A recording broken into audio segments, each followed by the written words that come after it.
Donna. How are you? Wonderful. How are you? I haven't seen you for such a long time. We're really lacking in quality time lately. I know. Yeah. For those who don't know, we spent me and you and Donna and Joseph, my son, and most importantly, Judah, our grandson, and I guess he's also your son.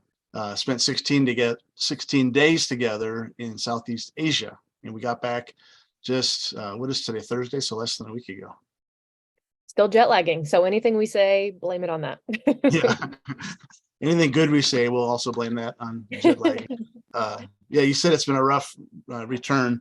It's been a little slower jet lagging for us too, but you have an infant, or not an infant. You have a young man, nearly 2 years old, not sleeping through the night. So, Yeah, so that's fun. But I still feel the refreshing of vacation mentally more than I feel it physically. So yeah, me too, for sure. It was like a reboot all the way, and I'm sure that you were very impressed, being closer to me than usual for 16 days. Impressed about my spiritual disciplines and my constant joy and my prayer life and those things.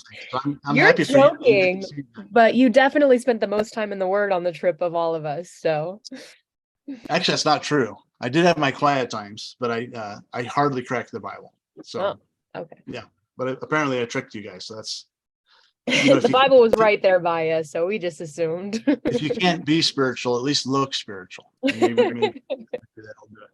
All right, so we're talking about spiritual gifts today, which is kind of cool because you grew up in the denomination that is specifically spiritual gifts on steroids, the Assembly of God denomination.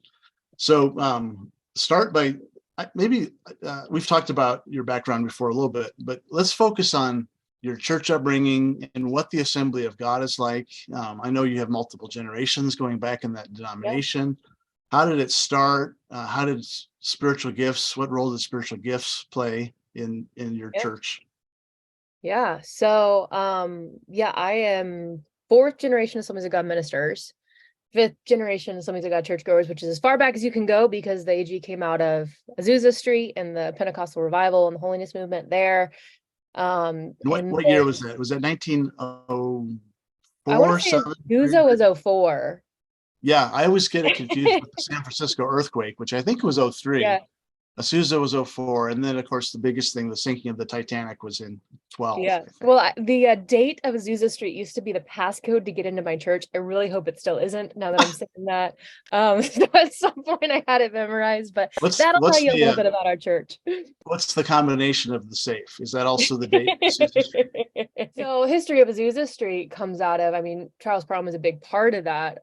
My just top of my mind, what I know about him is that he sought the giftings for a long time Yeah, and felt like he didn't have the giftings of the Holy Spirit. And ultimately, the Spirit fell after a long period of time of fasting and praying. And one of the coolest things about the Azusa Street revival was that it was in a time where it did not happen. It was Black people, white people, men and women on the floor yeah. crying. And they really saw Multiracial, multigender.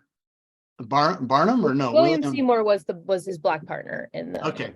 Yeah. who And had like wanted to be educated in this stuff and had to like sit outside in the hallway to even be able to hear it back when he was like getting his seminary education because he wasn't allowed in the room. And he's a whole other story. But yeah, in like anything, there was brokenness, and ultimately the doors were barred and there was racial stuff that was put out. But I mean, it was the front page of every newspaper in America for a long time because they never seen anything like it. And when the Holy Spirit fell on that in that little building on Azusa Street, it was real. which in downtown, near downtown Los Angeles. Yeah, I've heard that it's in a really, really, really seedy area now. Well, and it might have been even then. There's like I drug think use. it always was. I think it Yeah. was always in a seedy area.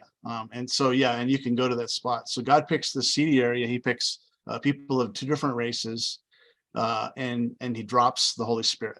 The way I've heard the story told, and I think I read about it most recently in a book by Richard Foster called Streams of Living Water, that it began to dissipate when racial barriers were reinstituted Yeah. and gender barriers were reinstituted, Yeah. Which is which is such a pretty, lesson.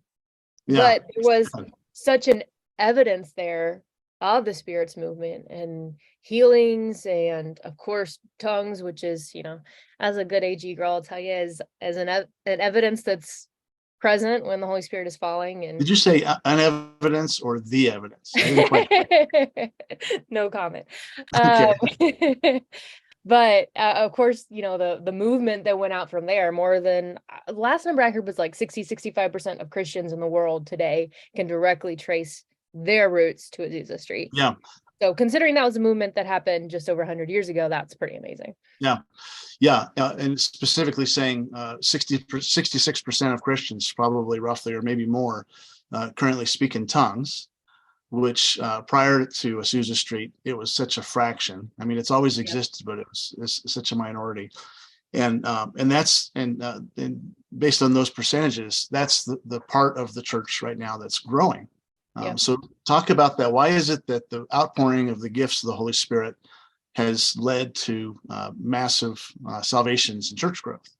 Well, because the gifts of the Holy Spirit are about fulfilling the mission, which is go into all the world and, share the good news, teach them to obey what I have commanded you. So you are able to do those things by the power of the Holy Spirit. And when you do those things, then churches get planted and lives get turned around, and people want power. They don't want a faith that's just word. They want a faith that's action, and the power of the Holy Spirit gives you that.